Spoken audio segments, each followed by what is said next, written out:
All right, so we're looking at the Zephyrus G16 2024 model. This is an all-new CNC milled design. It's thinner, it's lighter.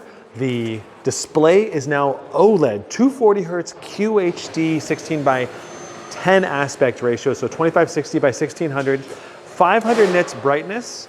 Now this features the new Intel Ultra 9 processor, 185H, which has 6 performance cores, 8 efficiency cores, and 2 high efficiency cores. Now this has a QHD 240 hertz OLED display up to 500 nits brightness, so it's gonna be ultra bright and ultra contrasty with a 1,000,000:1 contrast ratio, which is just insanely high. Now, because it's an OLED display, the display is also much thinner, which is one of the things that makes this thing so dang thin and light. Now there is slash lighting on the back here. You can see it being lit up occasionally. It's not very bright right now, but this will be customizable in the Armoury Crate software for different designs and patterns and brightness levels if you want to turn it off or turn it on.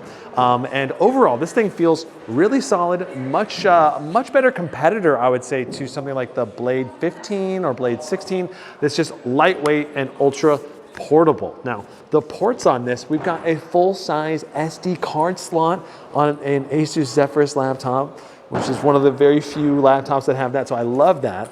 Now we have a USB-A, USB-C, that's a Thunderbolt 4, and then we have a headset port, another USB-A, a Thunderbolt 4, HDMI 2.1. We have a new power adapter slot that's slimmer, and it is also reversible, which is really cool. Now, the new design also features a ultra large touchpad that is a 16 by 10 aspect ratio touchpad. I do like that a lot, and we have new and improved speakers on this as well. Asus is claiming 47% louder compared to the G16 last year. The cooling solution in the G16 this year is going to be very interesting. We've got a tri-fan heat pipe design for the RTX 4050, 4060, and 4070.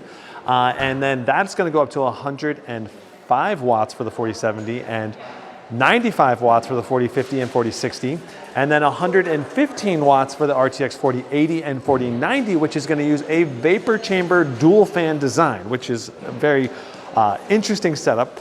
Now, since this has a limited TDP on the GPU, going up to only 115 watts, that's just not going to be as powerful compared to the 175 watt RTX 4080 and 4090s, but that's what you're going to have to give up if you want something this thin and this portable. So I think the big thing here is the new OLED display and the CNC Aluminum Chassis. Of course, we still have Windows Hello at the top up here. I do still think Asus should improve the backlighting quality, the image quality on the keyboard itself. It's not as bright. It's also not per key RGB.